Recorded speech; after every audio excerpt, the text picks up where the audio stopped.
Like करें, subscribe कीजिए, bell icon को दबाएं ताकि हमारे वीडियो सबसे पहले आपके पास पहुंच सके। अल्लाह के रसूल सल्लल्लाहु अलैहि वसल्लम ने जो उम्मत मुस्लिमा को यानी हमें ज़िम्मेदारी अता फ़रमाई, उस ज़िम्मेदारी से हम लोग काफ़ी सुस्ती और गफलत कर रहे हैं, जिसके नताइज बड़े भयानक हैं। और वो ये है, अल्लाह ताला कुरान मुक़द्दस में इरशाद फरमाता है, कुंतुम खैरा उम्मतिन उखरिजत लिन्नास तामरून बिल मारूफ व तनहाउन अनिल मुनकर, के तुम बेहतरीन उम्मत हो, खैर उम्मत हो, बेहतरीन उम्मत हो जो लोगों में ज़ाहिर की गई हो कि तुम नेकी का हुक्म देते हो और बुरी बातों से मना करते हो। अल्लाह के हबीब सल्लल्लाहु अलैहि वसल्लम ने इरशाद फरमाया, बल्लिगु अन्नी वलौ आया, पहुँचा दो मेरी तरफ से अगरचे एक ही बात हो, एक ही आयत हो, मेरी तरफ से पहुँचा दो। इससे हमारे मुफस्सिरीन और मुहद्दिसीन और उलमाए रब्बानियीन ने ये नतीजा अख़ज़ किया कि हुज़ूर अकरम सल्लल्लाहु अलैहि वसल्लम का कोई उम्मती हो जिसको अल्लाह तबारक व तआला ने ईमान की दौलत से नवाजा हो, तो उसके लिए लाजिम है कि वो अम्र बिल मारूफ़ और नही अनिल मुनकर करे, यानी नेकी का हुक्म दे और बुरी बात से मना करे। बल्कि यहाँ तक फरमाया अल्लाह के हबीब गैब दा नबी सल्लल्लाहु अलैहि वसल्लम ने कि तुम में का कोई जब भी बुराई देखे, यानी जब भी आपके सामने हमारे सामने कोई बुराई की जाए, तो आकाए करीम सल्लल्लाहु अलैहि वसल्लम फरमाते हैं कि उस पर लाजिम है, उस पर ये बात लाजिम है कि अगर अल्लाह तबारक व ताला ने उसको ताकत दी है, क़ुव्वत दी है, तो वो ताकत के बल पर उस बुराई को रोके और उसको मिटाने की कोशिश करे। और अगर वो ताकत की बुनियाद पर उस बुराई को नहीं रोक सकता, तो ज़बान से उसको वो रोकने की कोशिश करे और वो उसको मिटाने की कोशिश करे। और अगर ज़बान से भी नहीं रोकने की उसके अंदर ताकत है, तो अल्लाह के हबीब सल्लल्लाहु अलैहि वसल्लम फरमाते हैं कि वो दिल में उस बुराई को बुरा जाने, और जो बुराई को अपने दिल के अंदर दिल से बुरा समझे, ये कमज़ोर तरीन ईमान है, यानी कि उसके कमज़ोर ईमान वाला होने की ये दलील है कि उसके पास ईमान तो है लेकिन उसका ईमान बड़ा कमज़ोर है।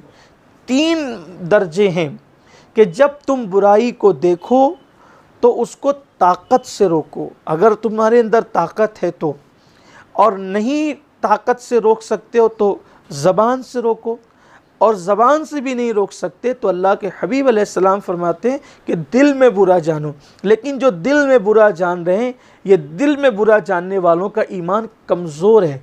अब आप मुझे बताएं कि जो लोग दिल में भी बुरा नहीं जानते बुराई को, उनका हाल क्या है? क्या हम कभी किसी फिल्म में जाने वाले बंदे को अपने हाथ से रोकते हैं कि तूने नहीं जाना, और या ज़बान से उसको मना करते हैं? बल्कि अल-अयाज़ु बिल्लाह हमारा हाल तो ये हो गया है कि हमारे सामने लोग फ़िल्म में जा रहे हैं, हमारे सामने लोग सीरियल देख रहे हैं।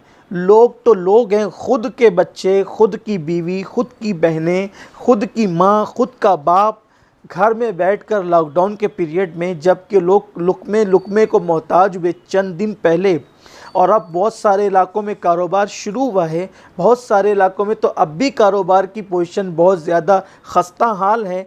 इन हालात में फ़िल्म देखे जा रहे हैं, सीरियल देखे जा रहे हैं, और माज़अल्लाह जो है वो गाने सुने जा रहे हैं। घर का बंदा देख रहा है कि ये सब हो रहा है। बताएं कि कभी हमने इसको रोकने की कोशिश की? हाथ से या ज़बान से कभी रोकने की कोशिश की? बल्कि रोकना तो दूर की बात है, हाथ और ज़बान से क्या हमने कभी इसको दिल में बुरा जाना? जो दिल में बुरा जाने बुराई को वो कमज़ोर ईमान वाला है, और जो बुराई को बुरा भी ना जाने उसके ईमान का क्या ठिकाना है, उसके ईमान का हाल क्या है? मेरे प्यारे आका सल्लल्लाहु अलैहि वसल्लम के प्यारे दीवानों, हम पड़ोसी को नहीं रोक सकते गुनाह से, हम बाहर आवाम को नहीं रोक सकते, अपने घर के अंदर तो लोगों को गुनाह से रोक सकते हैं, लेकिन शायद हम ऐसा नहीं कर रहे हैं। और हम ऐसा नहीं कर रहे हैं, उसका नतीजा क्या है, उसका अंजाम क्या है? अल्लाह के रसूल सल्लल्लाहु अलैहि वसल्लम के फरमान का मफ़हूम है, बल्कि फरमान का पस मंज़र क्या है, थोड़ा सा मैं उस पर तवज्जो चाहता हूँ। उम्मुल मोमिनीन हज़रत सैयदा आयशा सिद्दीक़ा रदियल्लाहु ताला अन्हा इरशाद फरमाती हैं, एक मरतबा अल्लाह के रसूल सल्लल्लाहु अलैहि वसल्लम अपने काशाने अक़दस में अपने घर में तशरीफ़ लाए, लेकिन हुज़ूर अकरम सल्लल्लाहु अलैहि वसल्लम जब घर में आए तो चेहरे पर गुस्से और जलाल के आसार थे। अल्लाह के हबीब सल्लल्लाहु अलैहि वसल्लम की कैफियत थी कि हुज़ूर अलैहिस्सलातु व तस्लीम के चेहरे पर जलाल का असर था, चेहरा शरीफ मुतग़य्यर था। और रहमतुल लिल आलमीन सल्लल्लाहु अलैहि वसल्लम जब घर में आए तो उम्मुल मोमिनीन फरमाती है, हुज़ूर के चेहरे पर ये कैफियत देखकर मैं समझ गई कि हालात नॉर्मल नहीं है, यानी हालात मामूल पर नहीं हैं, आज हालात कुछ अजीब ही हैं, अलग ही हैं। और हुज़ूर अकरम सल्लल्लाहु अलैहि वसल्लम जब घर में आए तो आकाए करीम सल्लल्लाहु अलैहि वसल्लम ने खिलाफ़ मामूल, यानी हुज़ूर अलैहिस्सलाम की जो आदत शरीफ़ा थी कि हुज़ूर घर में आते थे तो घर वालों से बातचीत करते थे, लेकिन आज अल्लाह के रसूल अलैहिस्सलाम घर में आए हैं तो हुज़ूर अकरम सल्लल्लाहु अलैहि वसल्लम ने अपनी चहीती और महबूब ज़ौजा उम्मुल मोमिनीन सैयदा आयशा सिद्दीक़ा सलामुल्लाह अलैहा से कोई गुफ्तगू नहीं फरमाई। मैं समझ गई कि कोई ख़ास मामला दरपेश है। आकाए करीम सल्लल्लाहु अलैहि वसल्लम का एक तो चेहरे मुबारका का मुतग़य्यर होना, दूसरा मुझसे गुफ्तगू भी ना करना। फिर आका अलैहिस्सलाम ने वज़ू फरमाया और वज़ू फरमाकर अल्लाह के हबीब अलैहिस्सलाम मस्जिद नबवी शरीफ में तशरीफ़ ले गए। ये हालात और कैफियत देखकर मैं हुजरे की दीवार से पीठ लगाकर खड़ी हो गई कि हुज़ूर अलैहिस्सलाम के चेहरे पर जलाल के आसार हैं। सरकार अलैहिस्सलाम ने कोई गुफ्तगू नहीं फरमाई और वज़ू फरमाकर आका अलैहिस्सलाम मस्जिद अक़दस में तशरीफ़ ले गए हैं। तो मैं सुनने लगी कि हुज़ूर कहते क्या हैं। मेरे आका जब मिंबर पर गए, मिंबर पर जलवगर होकर आका अलैहिस्सलाम ने अल्लाह की हम्द व सना बयान की, और हम्द व सना बयान करने के बाद फिर अल्लाह के हबीब अलैहिस्सलाम ने इरशाद फरमाया, ए लोगो, अल्लाह रब्बुल इज़्ज़त का इरशाद है कि अम्र बिल मारूफ नहीं अनिल मुनकर करते रहो, यानी नेकी का हुक्म देते रहो और बुराई से रोकते रहो। फिर आका अलैहिस्सलाम इरशाद फरमाते हैं कि अगर ऐसा वक्त आ जाए, हदीस पाक का मफ़हूम है, अल्लाह के हबीब फरमाते ऐसा वक्त आ जाए कि मेरी उम्मत लोगों को नेकी का हुक्म देना और बुरी बातों से मना करना छोड़ देगी, तो उन पर वक्त ऐसा आएगा कि वो दुआ मांगेंगे तो उनकी दुआ कबूल नहीं होगी। तुम सवाल करोगे तो तुम्हारा सवाल पूरा नहीं किया जाएगा, और तुम अपने दुश्मन के ख़िलाफ़ अल्लाह की बारगाह में मदद तलब करोगे तो अल्लाह तबारक व तआला तुम्हारी मदद नहीं फरमाएगा। बल्कि एक मकाम पर अल्लाह के हबीब अलैहिस्सलाम ने इरशाद फरमाया, जब मेरी उम्मत नेकी का हुक्म देना और बुराई से रोकना छोड़ देगी, उस वक्त वो कुरान की बरकतों से, वही की बरकतों से महरूम कर दी जाएगी। जब उनके नेक दुआ करेंगे तो अल्लाह उनकी दुआ को कबूल नहीं फरमाएगा। और आका इरशाद फरमाते हैं, अल्लाह उनसे अपनी मदद को रोक लेगा और अल्लाह उन पर जालिम हुक्मरानों को मुसल्लत फरमा देगा।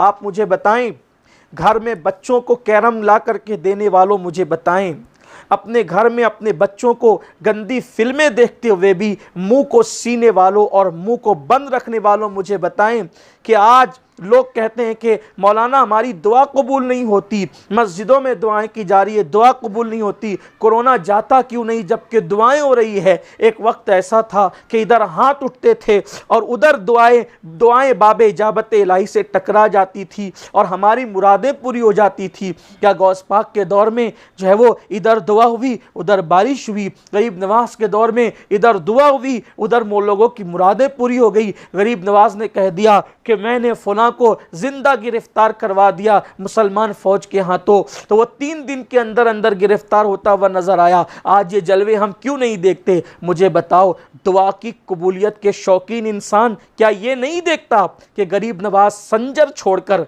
अम्र बिल मारूफ नहीं अनिल मुनकर के लिए सब रिश्तेदारों को छोड़कर, अपना वतन छोड़कर हिंदुस्तान में एक दरख्त के नीचे आकर के बैठे थे। जब वो लोग अल्लाह के दीन के लिए कुर्बानियां देते थे तो अल्लाह ने उनको मर्तबे भी अता फरमाए थे। क्या ये नहीं देखते कि गौसे पाक ने जीलान छोड़ा और बगदाद मोहल्ला के अंदर अजनबियों के दरमियान डेरा डाला? क्या हम ये सारी कुर्बानियों को नहीं देखते? वो तो लोगों को कुफ्र से इस्लाम की तरफ बुलाते थे और आज हमारा हाल ये हो गया कि हम अपने घर वालों को ही जो है वो सच्चा मुसलमान नहीं बना पा रहे हैं। और फिर हमारा हाल ये, हम ये तसव्वुर करते हैं इधर ज़बान खोलेंगे और उधर दुआ कबूल हो जाएगी। अल्लाह करे हमारी ज़बानों में वो तासीर भी हो, लेकिन सादिक़ व मज़दूक़ नबी मुस्तफ़ा जान रहमत ग़ैबदा नबी सल्लल्लाहु अलैहि वसल्लम इरशाद फरमा रहे हैं कि जब तुम नेकी का हुक्म देना और बुरी बातों से मना करना छोड़ दोगे तो तुम्हारी दुआएं कबूल नहीं की जाएगी। तुम सवाल करोगे, सवाल पूरा नहीं किया जाएगा। तुम दुश्मन के ख़िलाफ़ अल्लाह से मदद तलब करोगे, अल्लाह तुम्हारी मदद नहीं फरमाएगा। और फिर एक मकाम पर फरमाया तुम पर जालिम हुक्मरान मुसल्लत कर दिए जाएंगे। मेरे आका सल्लल्लाहु अलैहि वसल्लम के दीवानों, आओ ख़ुद भी गुनाह से बचो और अपनी औलाद को भी गुनाह से बचाने की कोशिश करो और नेकी का हुक्म दो, बुराई से मना करो। और आज हम सोचते हैं यार अगर मैंने किसी को गुनाह से रोका, मेरे मोहल्ले में ज़िना हो रहा है, मैंने रोका तो क्या होगा? लोग ताश के पत्ते खेल रहे, मैंने रोका तो क्या होगा? लोग मुझे गाली देंगे, लोग मुझे जलील करेंगे, लोग मुझे मारेंगे। ये जहन बना लीजिए, अगर नेकी का हुक्म देते और बुराई से रोकने के दरमियान लोगों ने जलील किया, गाली दिया तो क्या बड़ी बात है? अगर लोग मार भी डालें अल्लाह की राह में तो हुज़ूर अकरम सल्लल्लाहु अलैहि वसल्लम फरमाते हैं जो नेकी का हुक्म देते हुए और बुराई से रोकते हुए जालिम के दरमियान मारा गया तो अल्लाह तबारक व ताला उसे शहीद का दर्जा अता फरमाता है। और उस शहीद को अल्लाह हज़रत हमज़ा, अमीर हमज़ा, सैयदुश्शुहदा अमीर हमज़ा और सैयदना जाफ़र तैयार के बीच के मकाम में जगह अता फरमाएगा। आइए सोचिए कि आज हम इज़्ज़त को डरते हैं। इज़्ज़त वो नहीं जो लोग देते हैं, इज़्ज़त वो है जो अल्लाह तबारक व ताला अता फरमाता है। कमेंट शेयर जरूर करिए।